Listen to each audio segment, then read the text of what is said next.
mengagungkan. Contoh seperti malam tadi, apa yang kita laksanakan? Yaitu tolak ilmu. Nah, itu merupakan suatu hal untuk memperingati kelahiran Kanjeng Nabi Muhammad Sallallahu Alaihi Wasallam.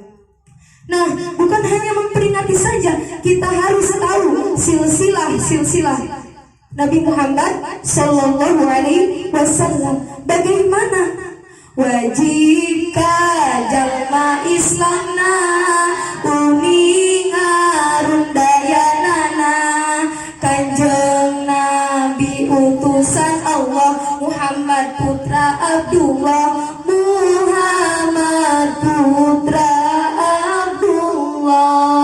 Abdullah putra Muthalib, Muthalib putra Hashim Abimana putra Kusoy. Nah, itu silsilah Rasulullah Sallallahu Alaihi Wasallam. Sama halnya dengan kita, misalkan saya bin siapa, betul? Misalkan Teh Halimah bin siapa lagi bapaknya, seperti itu. Apalagi kita sebagai umat Nabi harus mengetahui silsilah Rasulullah Sallallahu Alaihi Wasallam. Takbir, takbir yang ada di luar. Subhanallah. Hadirin rahimakumullah. Bukan hanya silsilah saja yang patut kita ketahui. Bukan hanya memperingati kelahiran Nabi saja, tetapi kita sebagai umat Nabi harus mengetahui sunnah Nabi Muhammad Sallallahu Alaihi Wasallam. Dalam kitab Mukasyafatul Qulub, buah karya Imam Ghazali, halaman 32, bab ke-11, baris ke-11 dari atas, bahwasannya Rasulullah Sallallahu Alaihi Wasallam pernah bersabda. Bagaimana sabdanya? Man ahya sunnati faqad ahabbani, wa man ahabbani kana ma'i yaumal qiyamah fil jannati. Kata Nabi, barang siapa yang mengedepankan sunnahku, maka ia telah mencintaiku. Barang siapa yang mencintaiku, kata Nabi, maka ia akan pada hari kiamat akan ditempatkan di surganya Allah Subhanahu wa Ta'ala. Mau kita ditempatkan bersama Nabi di surganya Allah? Mau? Tentu saja mau, karena saya sendiri juga mau. Makanya jangan cuma mau aja. Ini mah sunahnya aja, jangan jarang dilaksanain. Apa sunah Nabi? Diantaranya banyak ya, betul. Diantaranya sholat sunat qobliyah, sholat sunat ba'diyah, sholat sunat tahajud, sholat sunat duha, puasa pada Senin dan Kamis, pada hari Senin dan hari Kamis. Santrian yang saya hormati, apakah suka melaksanakan sholat tahajud? Walau karena 2 rakaat. Karena kita sebagai santri, masa iya tidak melaksanakan sholat tahajud? Itu fadilahnya sangat besar. Ketika itu manusia sedang tidur, ngerek, ngorok, betul? Ada satu orang yang melaksanakan sholat sunat tahajud. Masya Allah, subhanallah, itu rahmat sudah turun kepada dirinya. Subhanallah. Apakah santrian suka melaksanakan sholat duha? Insya Allah. Suka melaksanakan puasa pada hari Senin dan Kamis? Suka? Insya Allah. Nah, bukan itu saja, tetapi ingat, sunnah Nabi itu masih banyak. Apalagi ketika adab-adaban masuk ke kamar mandi. Dalam kitab Bidayatul Hidayah, buah karya Imam Ghazali, bahwasannya ada beberapa adab-adaban ketika masuk kamar mandi. Bagaimana? Ketika kita masuk kamar mandi harus baca doa.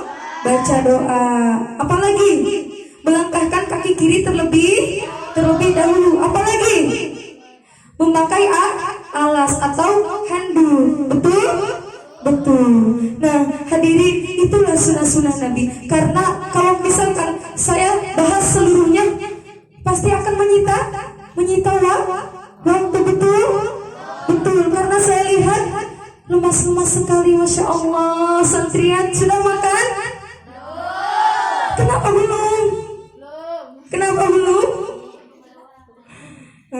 Hadirin rahimakumullah, kembali kepada tadi sholawat.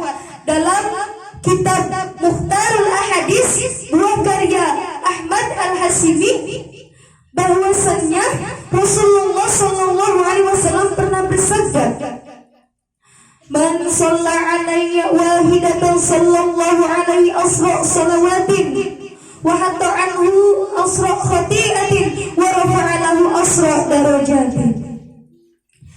Barang siapa yang membacakan salawat 1 kali kepadaku, kata Nabi, maka Allah akan membalas 10 kali salawat dan akan menggugurkan 10 dosanya serta mengangkat 10 derajatnya. Masya Allah, begitu istimewanya sekali salawat.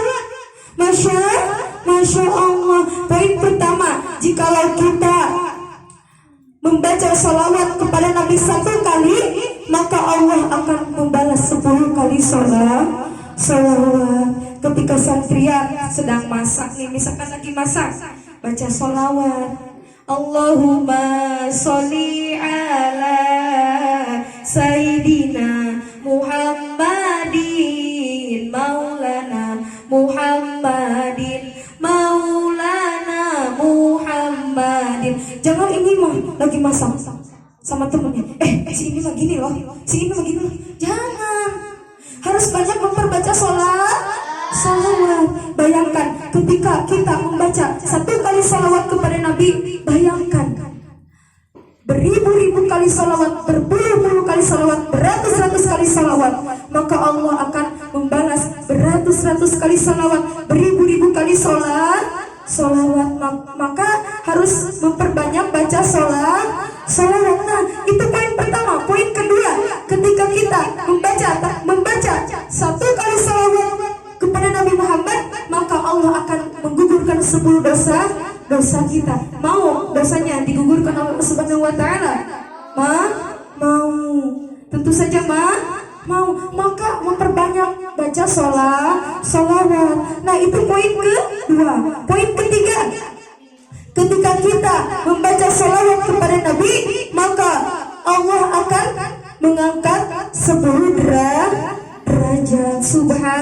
Subhanallah. Ketika kita ingin derajat kita dinaikkan, ditinggikan oleh Allah Subhanahu wa Ta'ala, maka harus memperbanyak baca salawat.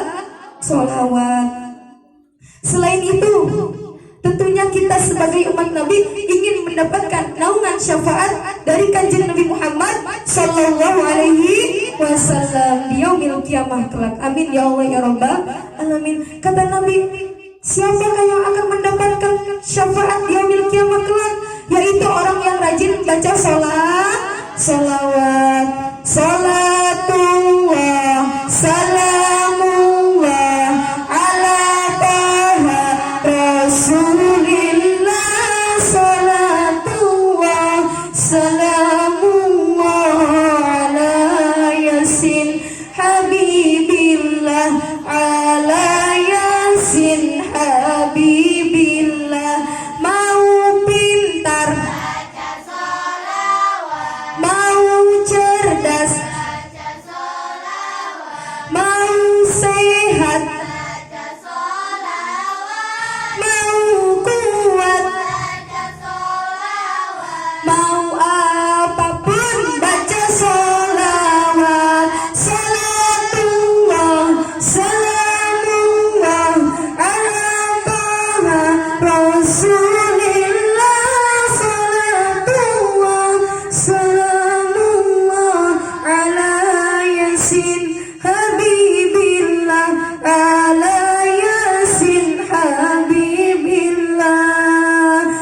sholli wa sallim mubarik alaihi. Hadirin as'adakumullah.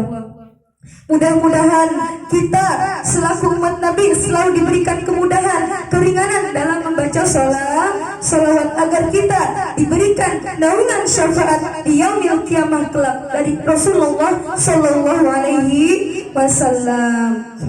Hadirin rahimakumullah. Mungkin itu saja tausiah yang dapat saya sampaikan pada hari ini. Kurang dan lebihnya saya mohon maaf. Apabila ada salah kata, mohon dimaafkan. Al-insanu makhluk khata wa nisyan. Manusia itu tempat khilaf dan dosa. Maka dari itu memaafkan, harus memaafkan. Jangan insya Allah.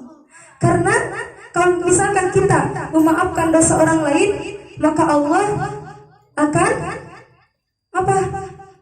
Dosa kita juga akan dimaafkan. Hadirin rahimakumullah. Mungkin itu saja. Unzur maqala wala tanzur maqala. Lihatlah apa yang disampaikan, bukan dilihat siapa yang menyampaikan. Mungkin itu saja. Billahi taufiq wal hidayah. Wassalamualaikum warahmatullahi wabarakatuh.